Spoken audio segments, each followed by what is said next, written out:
everybody, and welcome to the Animation Podcast, a weekly podcast about all things animation brought to you by FilmBook. My name is Matt Brunet, but some of you may know me as AniMat from my YouTube channel, Electric Dragon 505, home of web series that are all about animation, including Animation Look Back and AniMat's reviews. If this is your first time here in the Animation Podcast, well, the title will go and explain everything for you. You see, this podcast here, it discusses about animation. Do you understand that? No? Whoa, what's that? You want me to repeat that? For God's sakes, just stare at the title and you'll probably get it. But specifically, though, it will discuss about the latest news that happened this week. So, for starters, on this episode, I will be looking into the official announcement of an Invader Zim TV movie. Then afterwards, we will be looking into an all-new Disney book that maybe you guys could probably be interested in. I don't know, I totally am, and that's why I want to share it with you guys. Then afterwards, we will be looking into America, and how Netflix wants to be American with a movie about America. Then afterwards, we will be explaining about how is it that the live-action reboot of Ghost in the Shell turned out to be a flop. And then finally, we will end things off with AniMat's Pick of the Week.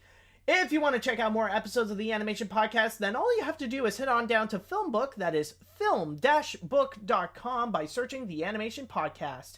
You can also email us at podcast@filmbook.com with the Animation Podcast in the subject line.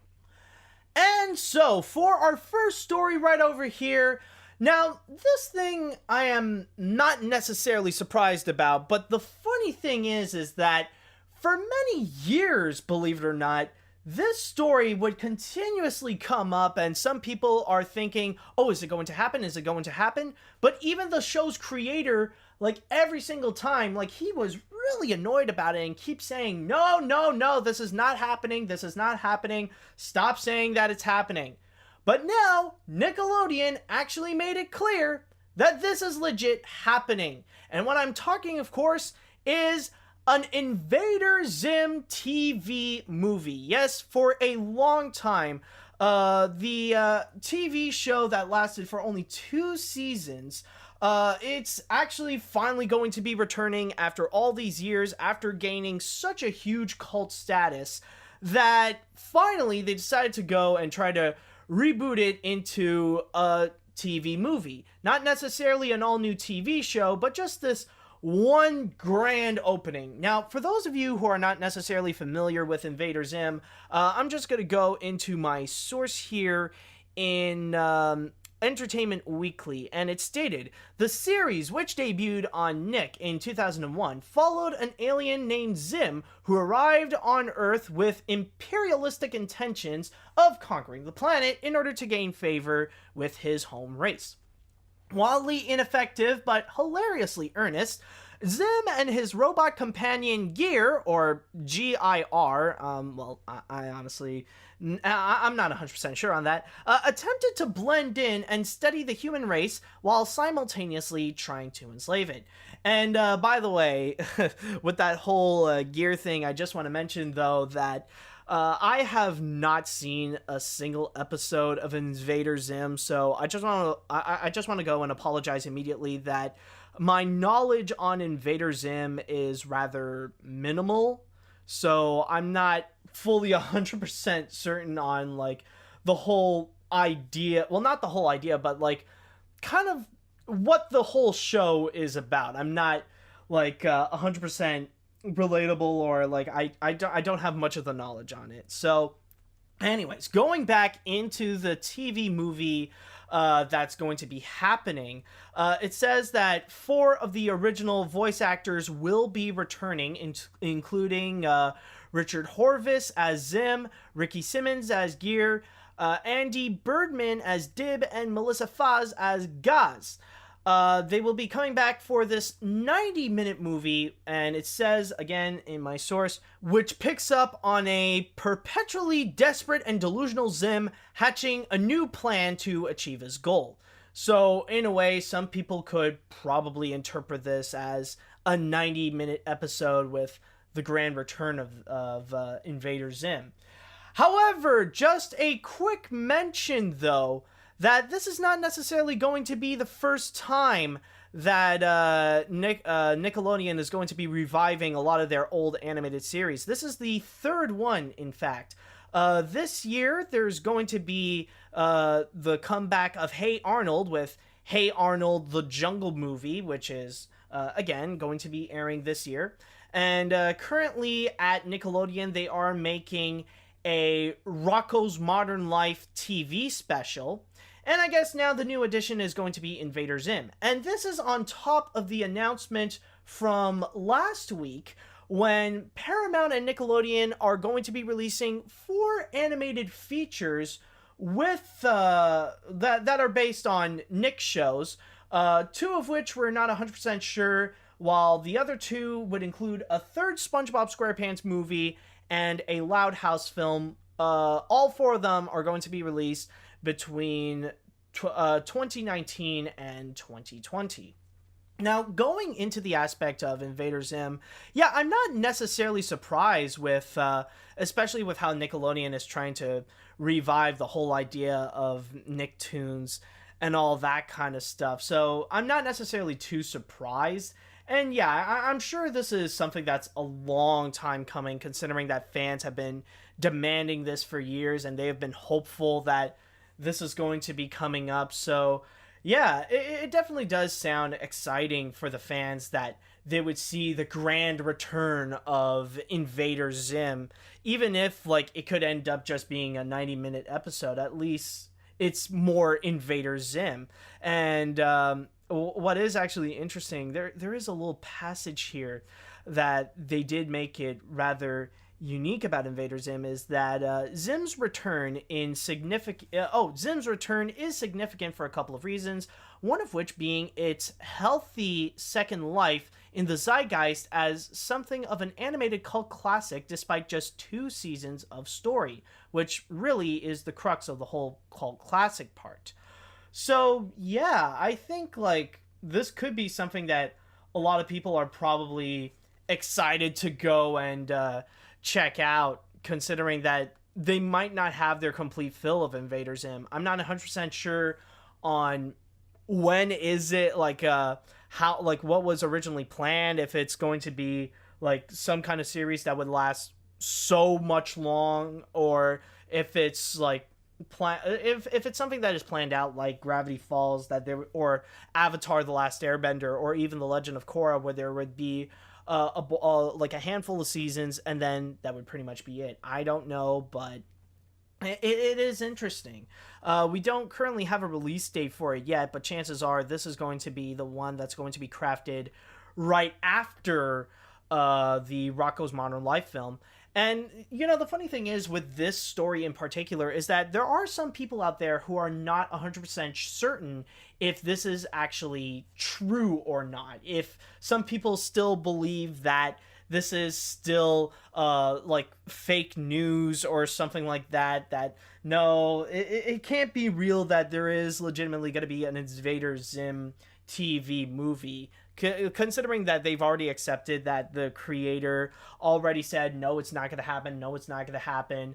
But it is legitimately happening, considering that the voice of Invader Zim himself, Richard Horvitz, confirmed it, and considering that the news actually did come out from Nickelodeon themselves, and they actually came out with a teaser trailer, which is just, you hear Zim trying to threaten the people, but then gets interrupted by, I believe, could be Gear. I'm not, again, I don't know the show at all, so I'm not 100% certain, but you can go check it out on YouTube that they did release an Invader Zim sneak preview saying that it's going to be coming soonish. But yeah, that's the whole story, is that Invader Zim is going to be coming back as a TV movie. When is it going to be coming out? Well, like the trailer said, it's only going to say that it's coming soon-ish. Maybe. I don't know. Okay, so for our next story, let's go into something that I am definitely more familiar in, and this is actually going to be regarding a book. Now, maybe this is not directly affiliated with animation, but I'm sure a lot of animation fans, and especially Disney fans, are going to be interested in it. Now, going into my source here on D23, Disney has announced that they are going to be releasing a book called, where is it? Fudge nabbit, I had the title. Okay, there we go. Disney Pirates, The Definitive Collector's Anthology. Now, at first glance, you might think that this is not necessarily anything special, considering that this might be just some kind of promotional tie-in for Pirates in the Caribbean Dead Man Tell No Tale, and it's just going to be about the Pirates in the Caribbean movies, you know? It's just going to be a book about those things. Well, not exactly. Yes, it definitely does get into everything about the whole Pirates in the Caribbean movies, but it's not just that. The whole thing about Disney Pirates is that it goes into everything related to pirates that Disney has done. So, let's see. Okay, so going into my source here on the D20, at D23, it says, "Avast there, ya be seeking adventure and salty old pirate, eh? Well, look no further, because Disney Pirates, the Definitive Collector's Anthology, has all the treasures you seek. From Peter Pan's Captain Hook to the iconic Pirates of the Caribbean Disneyland attraction and the film franchise it inspired, this brand new book is filled with facts, fun stories, and more about Disney's beloved scallywags." And it has stated that I think there's going to be a total of 144 pages in here.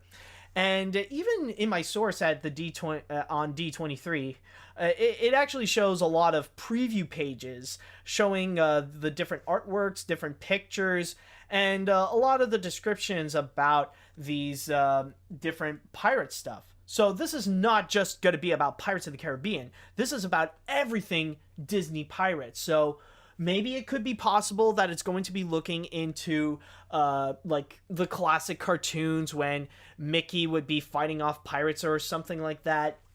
And then also they would look into not just all of the Pirates of the Caribbean movies, but also the Pirates in the Caribbean attractions, considering that not only is this going to be the release of Dead Men Tell No Tale, but this year actually marks as the 50th anniversary of the classic Pirates in the Caribbean attraction. So it'll have a lot more info on that, and it actually did confirm that there will also be some info on the new Shanghai Disneyland attraction, Pirates in the Caribbean Battle for the Sunken Treasure. And by the way, I just got to say this right now. If you guys don't know what that is, just go check it out on YouTube. Like, honestly, it is a massive upgrade to the classic attraction. Like, it looks freaking phenomenal. Like, that ride alone would make you feel tempted to actually go to Shanghai to see this for yourself. Like, oh my god, it is amazing. But not only that, but it would also go into some other pirates as well. It would look into movies like Treasure Island, which I believe is actually the first ever live-action Disney movie, I think, or at least just at the very least, the first ever live-action Disney movie that is purely live action, like no animated bits going around here and there like in Song of the South. And then there's also going to be looking into characters like Captain Hook from Peter Pan, and also Long John Silver, and plenty of other different pirates from Treasure Planet, and so much more. Now, the one thing that I do find that is actually really interesting about this book is that it actually is very similar to another book that I actually have, which is Disney Dragons. And in that book, it actually looks into everything that Disney has done in terms of dragons, rather it be the Maleficent dragon, both the old and new version of Elliot from Pete's Dragon. It looks into Figment from Journey into Imagination. It looks into the Reluctant Dragon. It looks into the dragon that the villain from Enchanted would turn into, and so much more. It even looks into deleted material as well, like the Jabberwocky from Alice in Wonder, from the animated 1951 Alice in Wonderland, believe it or not. And then there's also this one dream sequence that was deleted from The Princess and the Frog, where you just see Charlotte fighting off a dragon. Yeah, like, it has all the information you want to go and check out from like Disney when they would touch upon something related to dragons. But there is actually a major difference, though. Like I said, in the Disney Pirates book, this one is more legitimately a book where you do read it. While with the Disney Dragons book, that is just purely pictures. Like, you don't really get a description or anything. Like all the information you want to know, like the little tidbits on like who is the artist, what is it for, what is it, and where did it come from and what medium it used. Like, they saved all that in the back. So at the very least, Disney Pirates is more of a book where like it actually has a lot of descriptions, but that doesn't mean that it doesn't have any pictures either. And this is probably where the animation aspect, or if you're a fan of animation, that this could probably interest you, because it actually holds a lot of different production pictures, rather it be for the Pirates in the Caribbean movies, or it even shows you a lot of behind the scenes material of Walt Disney working on the Disney parks. And especially you also see a lot of like storyboards, concept art, and also animation pieces on characters such as Captain Hook and Long John Silver.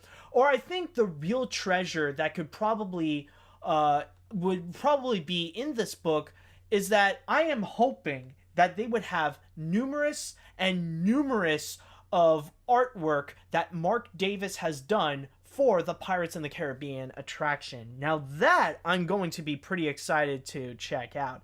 I mean, technically, yeah, you could see a lot of those in, there's already a Mark Davis book that you can already go and check out a lot of his work, including the ones for Pirates in the Caribbean, but at the very least, I am hoping that there would be some that are very prominent in here.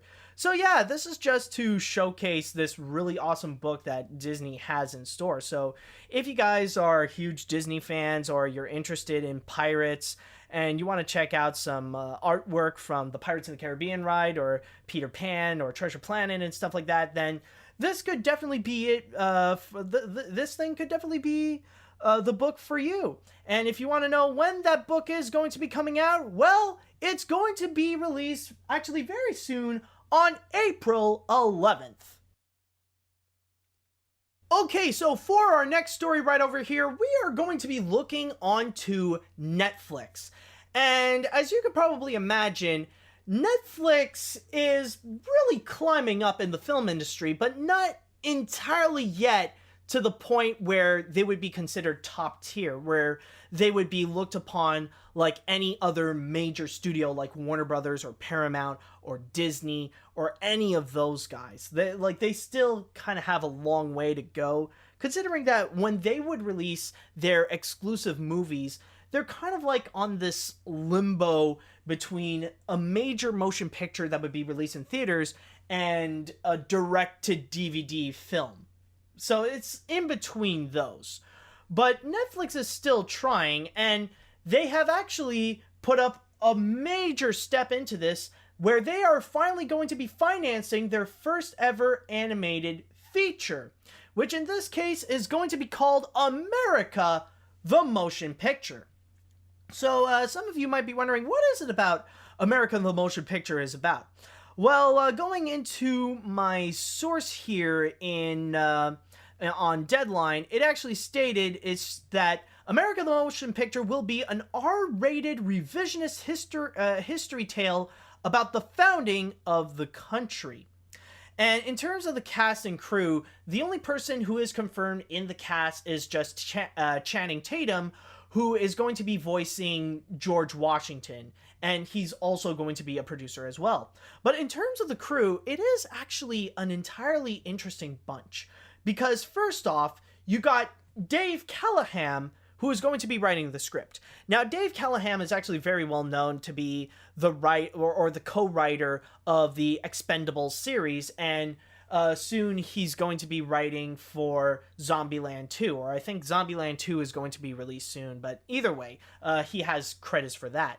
But the director, believe it or not, is actually one of the co-creators of Archer, which is Mark Thompson. And if you are curious about the other creator, Adam Reed, he will be behind this, but only as a producer. And there are some other producers as well that are actually very interesting and very noteworthy. is actually Phil Lord and Chris Miller from the Lego Movie are actually going to be coming in with Will Allegra from their company Lord Miller. They are going to be producers as well, and like I said, Channing Tatum is also on board. Now, the whole thing about Netflix actually finally releasing their own animated features, I mean, technically, a lot of people could say that, well, this isn't necessarily the first time that they will do so exclusively, because Netflix did release a lot of animated TV shows. The most noteworthy ones are coming from DreamWorks Animation, with their biggest hit being Troll Hunters. But and also, even for animated features, they have already exclusively released The Little Prince.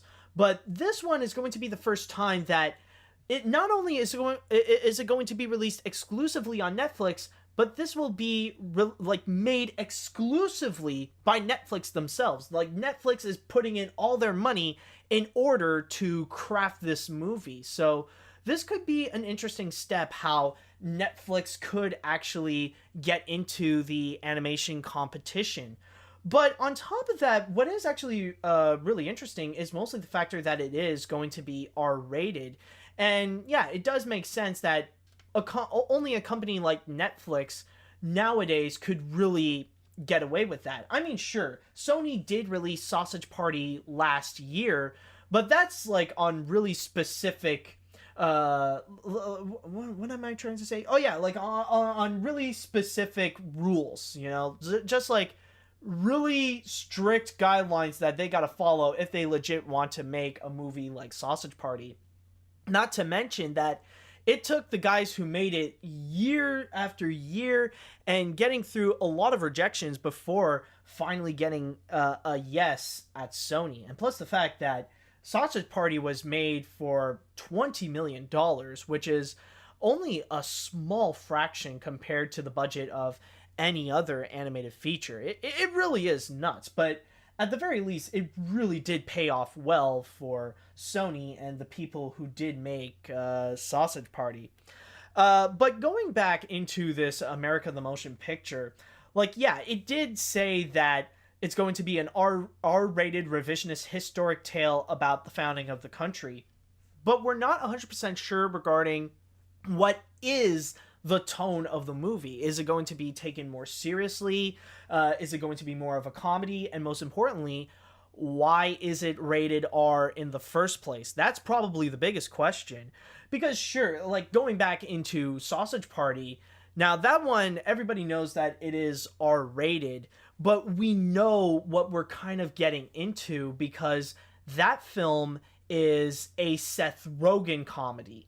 We know how those raunchy films can be, where it's filled up with drugs. Like, you do get a lot of cartoony violence coming from this, and like characters would be swearing like a sailor, and not to mention the legendary orgy scene at the end of the movie. But with this one right over here, like, maybe some people could interpret this as a comedy, considering that they are bringing in the guys from Archer, and that you also got Phil Lord and Chris Miller coming in, and they've mostly done a lot of comedy, so maybe this could go into it as well. Or maybe this one is going to be taken a little bit more seriously, like they want to be a bit more real with their animated feature and just show like the grittiness of like the war and the blood that was shed in order to create America. Who knows what could possibly happen? And I think that's the real mystery of it, is the tone, because when it comes to a rated R, like, it can go into two massively different options. Either the highly serious film where it's going to be extremely violent, or it can go into the raunchy route where like you pretty much say, screw Mr. Lincoln, we are going to see great moments with Mr. Washington in bed and all that kind of stuff. Who knows what they could possibly do, but for me personally, I am absolutely intrigued with what they have in store with this. This could either turn out great or maybe it won't. And plus the fact that there is still a lot of mysteries to it. We don't know specifically which animation studio is going to be building on this. We don't know how much money Netflix is actually throwing in here. Like, is it going to have a tiny budget like Sausage Party, or is it going to have a big budget of like $80 to $100 million like any other recent animated feature? Who knows what they're going to do? But either way, it sounds like it's going to be an interesting movie. So I am intrigued with what Netflix has in store with America, the Motion Picture. Okay, so for our next story right over here, let's take a quick little look at last week's box office result, because holy crap, that really shocked the world right there. A lot of people expected that Beauty and the Beast would be on top of the box office for the third week in a row, but no, it only ended up in second place because a lot of people seem to be really interested to check out The Boss Baby out of all things. And I mean, sure, The Boss Baby is absolutely one of DreamWorks' weakest films that they have crafted, but at the very least, hey, they're still making movies, so at least we'll get more DreamWorks in the future, I guess. So I guess there's a light at the end of the tunnel. But specifically, we're not going to be talking about either Beauty and the Beast or The Boss Baby. We're actually going to be focusing on the other new movie that was released during that time, the live-action reboot of Ghost in the Shell, and holy crap, it actually turned out to be a flop. It actually landed in third place with only $18.6 million. And a lot of people are actually rather confused, and they're thinking, why? How is it that a movie like Ghost in the Shell, like with all the marketing that they have done and all the hype that Paramount tried to put in, it ended up becoming a failure? Now, of course, you will get a bunch of people that would immediately comment and just say, oh, well, that's just because the movie sucks. This movie blows. It's not as good as the animated film. And also, it's the fact that Scarlett Johansson is playing as Motoko. You know, all that little crap. Yeah, but this is not going to be from a perspective of a weeaboo. What I'm actually going to be doing right over here is actually going to be from the perspective of Deadline, because they have actually listed several reasons onto why is it that Ghost in the Shell ended up becoming a flop. And not only that, but they have also stated that because of the poor box office score that they have achieved, it looks like Paramount could be losing a total of $60 million, or maybe even more. Because with the budget that it has, like, if they ended up spending more money than they should on this, then it could be possible they could even lose $100 million. And trust me, if there's one thing that Paramount does not need, is another Monster Trucks. Okay, with all that said though, why is it that Deadline believes that Ghost in the Shell flopped? Okay, so let's get into it. Now, reason number one that they've listed, exorbitant cost in what the fridge? Hold on.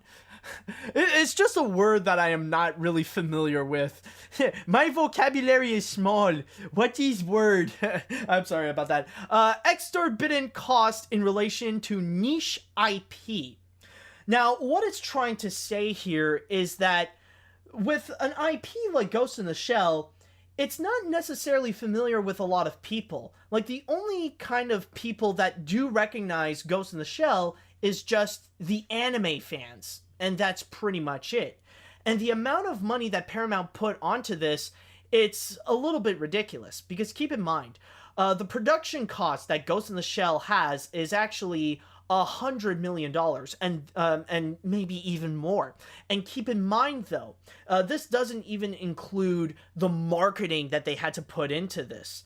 And apparently there is a Slate financier that actually mentioned, this is the amount of money you spend on a sequel, not on an obscure piece of IP that only a few fanboys know about. Maybe you spend $35 million or $40 million on this and make a stylized art house film. And it is rather true when you think about it. I mean, yeah, sure. Like, if you're listening to this, then chances are we're all animation people, so we are familiar with Ghost in the Shell. But outside of the animation realm and the anime realm, not a lot of people actually know about Ghost in the Shell. I'm sure that there's a huge crowd out there that, because of this Ghost in the Shell live action reboot, that they are aware of it. And I'm sure that a lot of people are actually not even aware that this is based on an anime in the first place. They think that this is just that they think this is just an original movie or something like that. But yeah, it is true that putting in a huge budget of $100 million, or even like anything with a 9-digit number, it is a little bit astronomical for a movie like this. And I understand a lot of people would say that, well, with the kind of movie that it is, you have to put in so much money into it to make it look good. But honestly, Ghost in the Shell is just not really that popular enough to really gather such a huge budget if it's not really bringing in all those people. And then the second reason that they also listed here is corporate collateral damage. Now, this one I'm going to read into why they listed this here. Sources tell Deadline that Ghost lacked a hands-on exclusive like ex-co-chairman Rob Moore to see its fate through, and that the suits of the Melrose lot were too preoccupied by recent executive changeovers and scared to make a move on anything, said one insider close to the production. Thus, Ghost in the Shell wasn't ready until 2 weeks before its release date due to the final visual effects. So yeah, the way that it's handled, and like when the big bosses are looking into how production is going, that aspect was not really handled well. It's like we don't really see a lot of people seeing if everything is going fine with Ghost in the Shell, and what ended up happening is that some people could end up rushing it. And like I said, like one of the scariest things that I've read in this is the factor that Ghost in the Shell wasn't ready until 2 weeks before its release date due to the final visual effects. I mean, if you have to wait 2 weeks before like officially finishing up the visuals, yeah, that's a little bit scary. And you could tell where things are not necessarily handled well. And then there is another reason that they explain, which is flawed marketing. Now, in here, they have stated that with the way that they market this film, and when you do look into the trailers and stuff like that, they portray the reboot of Ghost in the Shell more like this live-action sci-fi, like a live-action sci-fi action film.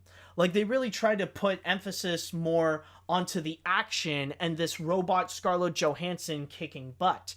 But a lot of marketing executives and a lot of experts are stating that what Paramount should have done is try to focus more on the aspect of Scarlett Johansson, because they got a big name star right over here. This is someone that so many people really do admire, rather it be through roles like Lucy or even as Black Widow in the Marvel movies. So they should have made it more about, you know, the robot Scarlett Johansson instead of the action that she goes into. Because it is true that if I didn't have any sort of knowledge about this movie, then I would have looked into the trailer and I would have thought to myself that this looks like just something that's trying to copy films like what is there? Like, it's trying to copy iRobot or The Fifth Element. It's trying to be like those sci-fi action films. And yeah, it does, like, in a way, it does look like, in terms of those movies, this one would easily blend into the crowd, and there really isn't much to say in there. And plus the fact that they tried to do kind of like this social media marketing with the hashtag I am major, and that one is the kind of marketing where when it's in the hands of people, like it turned out to be pretty disastrous, because they weren't legitimately using it properly. They were just screwing with it to make the movie look bad, and that's a massive problem. And it has also stated right over here, there is one important thing to note. Sources have mentioned that the ad spots failed in being more style over substance, that Ghost should have been more sold as a heroic tale given Johansson's Marvel's pedigree versus a dark revenge tale. The whole sci-fi flash dazzle should give Sony, Warner Brothers, Alcon's Raid Blunner. What the fridge? I am so sorry about that. Okay, hold on. Blade Runner 2049 and Europa STX's Valerian concern in terms of recent trailers. You need a story to sell well beyond the visual shock and awe. Okay, there we go. And then we have another one right over here, which it says, China and Japan aren't bailouts. But, and reading through my source, both markets opened this weekend. Sci-fi doesn't sell in the Middle Kingdom, and the borderline dystopian take is a further put-off. Japan is a wild card. While there are reports audiences aren't offended by Johansson's reverse casting because they're used to watching Western actors, foreign box office pundits put a total projection of $45 million in that territory. Fate of the Furious rolls out on April 12th, and that's when Ghost legs will truly be sawed off. So that's the thing, is that, yeah, even though this is based on an anime, you can't really fully rely on on Asian markets like China and Japan. Like, I understand that with China, it's a lot of people are focusing more to sell movies in that territory, because like there are times when China can give more money to a movie than in the domestic box office in North America. It can go crazy right over there. But even with Japan, even though it's more their thing, like, it's going to be really hard to imagine that in Japan that this movie would actually replace the animated classic or the manga and stuff like that. Like, they would be a lot more attached to those things. So, yeah, and especially how Japan is where, like, it's a place where animation is taken a lot more seriously. So, it's not necessarily going to stand out well in here. And like it said, when Fate of the Furious will be released, people are immediately going to put their focus onto that, then onto Ghost in the Shell. And then, of course, yes, there is that reason that everybody is talking about, which is the whole whitewashing thing. And when it comes to the aspect of whitewashing, it can be a little bit of a mix with what it could actually happen in terms of the movie itself. Sometimes the movie can be affected by it, and sometimes the movie would not. A good example of how a movie with a whitewashing controversy didn't really get affected is actually Doctor Strange. Now, with that film, people are really pissed off with how Tilda Swinton was in this film that was originally casted for an Asian male, where it's basically kind of this stereotypical Fu Manchu kind of guy. But with the way that Doctor Strange turned out, it actually did pretty well. Like, it didn't reach the astronomical numbers of some of the other Marvel films, but it actually did do decently on its own. Like, critics actually really liked it, and also it did well at the box office. So it did become successful, even if it has a whitewashing controversy. But then you would have something like Gods of Egypt. Now, that is a movie where the whole whitewashing controversy really screwed that film over. And if you don't remember, Gods of Egypt is that movie where you got a bunch of Egyptian gods played by some white people. Or at the very least, the majority of the film is casted by white people. And that's a massive problem, because the way that I'm describing it, that's the only way that I remember Gods of Egypt. And because of that, there really isn't other aspects that are memorable about it, other than the factor that, like, critics hate it because whitewashing or without whitewashing, it's still a really bad film, and it became a massive flop because of it. So basically, if the only thing that people will remember that film is basically the whitewashing aspect, then yeah, it is going pretty downhill. And Ghost in the Shell is actually a movie where the whitewashing did affect it. Because people are just going to remember that there's this one Ghost in the Shell that is animated, and then there's this other Ghost in the Shell that is whitewashed. And that's sadly how people are going to remember this Ghost in the Shell movie. Well, maybe not all people, but there will be some that are going to remember it that way. And then finally, there's actually 2 extra reasons that they did list. Another reason that they did explain is the challenges with anime and manga adaptations. And it is actually true, and this is where the theory of animated films should stay as animated films kick in. Because there is this massive trend, thanks to Disney, that they're doing, that they want to take an animated property and turn that into a live-action reboot. Even though, yes, it is true that Disney is making so much money out of it, especially with Beauty and the Beast right now, which it could be possible it could surpass $1 billion at the box office, there are some that you can't fully turn into an animated feature. Like, even with all the ones that Disney made, with maybe the exception of the Jungle Book, they are all absolutely inferior to the animated features that they're based on. And even with Ghost in the Shell, everybody is saying that it is inferior to the animated feature that it's based on. And that's because with Ghost in the Shell, they created this complex robotic world that is meant a lot more for the animation medium. Like, it's made more for that than to actually bring it into live action. And the one big problem that they do, but like often the filmmakers, when they try to adapt it, they often forget that it's not just about trying to capture it visually, but also try to capture the heart of it. And the critics all say that apparently the story is massively inferior in here. And that's kind of the problem, is that it doesn't capture the heart. It doesn't capture the intelligence of Ghost in the Shell. And then finally, okay, now this is legit the last reason, is actually because of the poor reviews. This is the kind of movie where the reviews would affect how the movie's performance would go, where people are more dependent on the critics to know if is this a movie worth watching. And a lot of critics did not necessarily enjoy it. Like, even on Rotten Tomatoes, it didn't necessarily get that good of a rating. Like, it's not the worst. It's like around around in the mid 40s, somewhere around there, like somewhere in 40% range. But not to say that it's 40% bad. It's just that only 40% of critics actually liked it.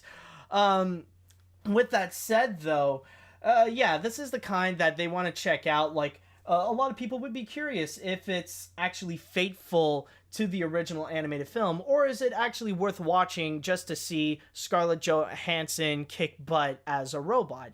And a lot of people are just saying no, so they're not really wasting their time to go and check out this film. Now, if I would like to add in one additional reason that is not included on the whole Deadline article, is actually the factor of its release date. Because when you do think about it, March is actually this huge list of big name movies that came out. Like, one after another, there was a big movie that was released, and everybody went to go see those.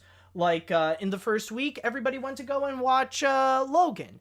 And then on the second week, everybody went to go and watch Kong Skull Island. And then afterwards, legit everybody went to go and see Beauty and the Beast. And then right afterwards, there might be some people whom, if they decided to, if they feel like it, they would want to go and check out Power Rangers. And at that point, they have spent so much money. Like this is just on movie tickets alone. It could be, they've already spent probably more than $50 just on those tickets. And this is not including, like, all the popcorn and stuff like that, or maybe just having fun at the arcade section. So if they want to include an additional film, Ghost in the Shell, it's down to the point that it was released after all those films are out, and like, I'm sure at that point audiences kind of have had a burnout. Like, they don't necessarily feel like going into more of them, especially for like the hardcore movie fans. They've already seen their fill of the big March movies. They've already seen Logan, they've already seen Beauty and the Beast, they've already seen Kong Skull Island, so they want to go and take a break and just move on. That, or maybe they want to see Boss Baby, considering that it has been a long time since an animated film was out, so they want to see what DreamWorks had in store. So that's why a lot more people would rather want to watch other movies, or they want to take a break from watching movies, than to watch Ghost in the Shell. But yeah, overall, that's the entire explanation onto how is it that Ghost in the Shell ultimately became a flop. So, is Paramount going to be losing is Paramount going to be losing a lot of money on this?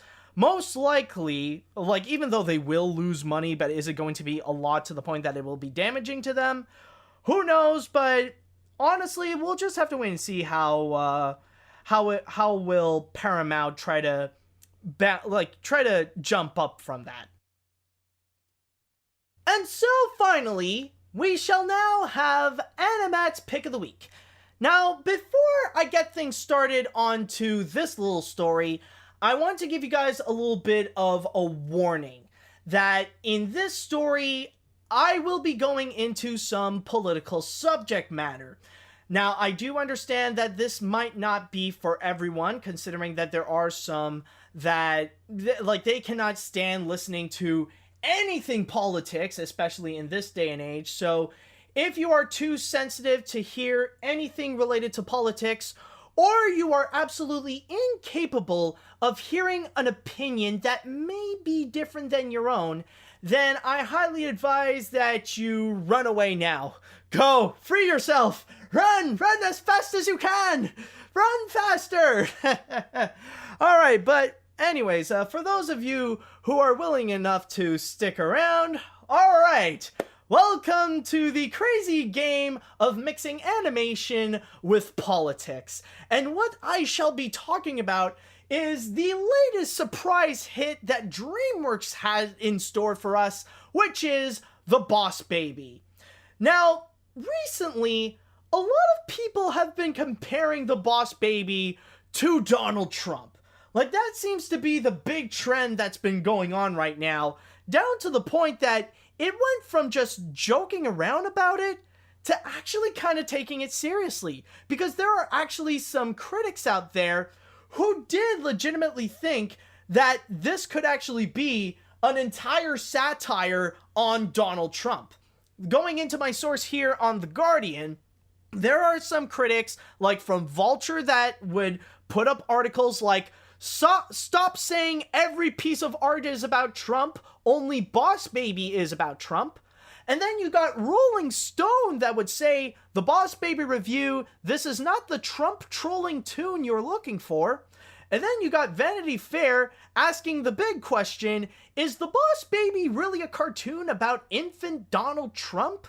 And then would later declare, this baby's level of competence makes it abundantly clear this really isn't a Trump parody at all. And some people are really surprised that they think that they will get a lot of Trump jokes, but no, that is not the case. It has gone so crazy down to the point that even the director, Tom McGrath, and writer, Michael McCullen, they had to step in and say that this is entirely coincidental. Once again, going into my source directly on The Guardian, it says, director Tom McGrath, who is best known for his work on the Madagascar franchise, said comparisons between his title character and the dictator were a gift or a nightmare, I don't know. And pretty much stating how everything about the character of the Boss Baby, like with his entire mannerisms and stuff like that, they may seem like Trump, but it's not based directly on Trump. They actually stated there's an overlap in business guy tropes, but no, it's in no way based on Trump. It's based on an immature, sometimes greedy businessman. So if people want to draw their own conclusions about that, but no, it wasn't. So basically what he's trying to say Yeah, it kind of is Trump. No, no, I'm just kidding. But there is also another giant factor that people would make comparisons with the Boss Baby and Trump is actually the factor of the star of the Boss Baby, Alec Baldwin. Considering that he is extremely well known nowadays, like his popularity has soared by playing Donald Trump on Saturday Night Live. And even on that factor, they say that it is a massive coincidence right over there. And on top of that, even the author of the original book that it was based on, Marla Frazee, she actually stated, where should I start? Oh, okay. Author Marla Frazee, who wrote the book that inspired the film, told Hollywood Reporter that Baldwin's roles on SNL and in Boss Baby resonate on so many levels. She said, "I'm not quite sure that this is how I would have wanted the country's trajectory to go, but yes, the echoes are very much unbelievable." So there is this massive coincidence that you got this Boss Baby character, and in some way, shape, or form, is actually similar to Donald Trump. And one more little quote that I would like to add right over here. This is coming from Tom McGrath once again, saying that I guess people can find that connection amusing, but I don't think that if you go looking for a political statement in the movie, that they're really, hold on, sorry about that. Let me just repeat that, because there is a specific way on how to say this phrase. I guess people can find that connection amusing, but I don't think that if you go looking for a political statement in the movie, there really is one. If it makes people interested in seeing the movie, I'm glad. If it distracts people from what the movie is really about, then I'm sad. But here's the big thing, though, about the Boss Baby. For those of you who have seen my review on my YouTube channel, you might have guessed that, yeah, I'm not necessarily a fan of the Boss Baby, just because there really isn't much substance to the film. I mean, this is literally a movie where Alec Baldwin is just being Alec Baldwin as a baby. And it wouldn't surprise me whatsoever if there are audiences and critics out there that are trying to find more than what's already there to begin with. Like, a lot of people aren't accepting the fact that this is an entire animated feature just based on this simple little premise that should have worked out better as just this 3-minute Saturday Night Live skit than an actual feature-length film, let alone one for animation. Like, they would just be looking at it stating, it's like, there's got to be more to it. Maybe this is like a political satire or something like that. Like, they really want to try to dig deep into it. Maybe there's more to it, but no. It's just this really, like, probably too simplistic animated feature. So yeah, I don't blame the people. It's just mostly because the movie is built way too simplistically. And in terms of the factor about the whole business guy aspect, it is true that with the Boss Baby, they did try to build him as more of your stereotypical CEO, where, like, he's all in the business, he knows a lot about the numbers, like a lot egotistical and also greedy, and can be a lot immature. And that's why a lot of people would find similarities to Trump on that. But here's the big thing, though. Trump is your stereotypical businessman. Like, he is greedy. He is immature. He does act more like this douchey businessman, you know? Like, it is how it is. There are some people, like, there are some actual things that were made, like, long before Trump's popularity rose from The Apprentice, that they would base evil businessmen on Trump. But honestly, the whole aspect of saying that, you know, that the Boss Baby is based on Trump, like, you could take any other evil businessman type of character and you could say that, oh, he's based on Trump, like either Sykes from Oliver and Company, or oh man, what other evil businessman character is there? I'm trying to think, but fudge nabbit. Or like oh, here's another great example, like the evil businessman in The Little Prince. Like, that could be based on Trump. Like, you can literally do any of those and you could base it on Trump and there could be some resemblance, but that's just because Trump is a guy that is born and raised from the establishment. And yet for some reason, he's trying to portray himself recently as the guy who's trying to take down the establishment for the little people. Yeah, a guy from the establishment taking down the establishment. I mean, who would be so stupid to believe that? Am I right, guys? No, but honestly, I actually did find a few things that actually do indicate that the Boss Baby is not based on Trump.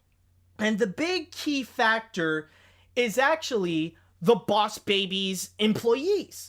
Because when you do think about it, for those of you who have seen either the movie or you have at least seen the little clip of the Boss Baby having his meeting with all his other baby friends talking about puppies and stuff like that, you may remember that on his entire team, there are what I mean is that there are black triplets, there is an Asian girl, and the only white guy is this dumb baby whom I swear one of his parents must be a gorilla. And that's pretty much it. And that's the big problem with the comparisons with Trump, is that you got this entirely diverse group of people conducting this meeting. If this is supposed to be this satire on Trump, all of these babies would have been white males talking about women health issues. Because if there is anyone out there that should be talking about what women should do with their bodies, it's a bunch of old, uneducated, misogynistic white men. You know, come to think of it, actually, now I think I'm starting to understand why Trump and the GOP would actually trust Fox News as a legitimate news source. Because they want to hear their news coming from misogynistic sexual predators like Bill O'Reilly. No, but anyways, going back onto the Boss Baby, like, you have this entire group of, like, diverse babies, which something that Trump wouldn't actually do. But then there is another huge factor, is actually the black triplets being yes men. And in that scene, the Boss Baby is not pleased with the fact that he has a bunch of yes men with him. And if you know Trump, this is a guy who is purely fueled by yes men. He cannot mentally function without yes men. This is the guy who tries to smack down the media because he is incapable of taking any sort of criticism whatsoever. So that's why he needs those yes men. He needs yes men to say that, yes, things are working, yes, things are going well, and all that kind of stuff, when in reality things are becoming such a huge disaster. So that's the big difference right there, is that the Boss Baby does not want yes men, where Trump cannot mentally function without yes men. But I will say, though, that I can see some similarities with the entire meeting with the group of babies and Trump with his administration. I can see that, like, they can actually go in a similar vein if you do think about it. Like, I can imagine Trump and his administration going, all right, guys, well, what did you learn regarding Obamacare? Abortion is bad. Minorities are bad. No, guys. About Obamacare. What did you learn about Obamacare? Obamacare. No, Jimbo. Obamacare is bad. Betsy DeVos, read me the notes. I don't know how to read. What's it say? You know, it just goes all like that. I can definitely see it right there.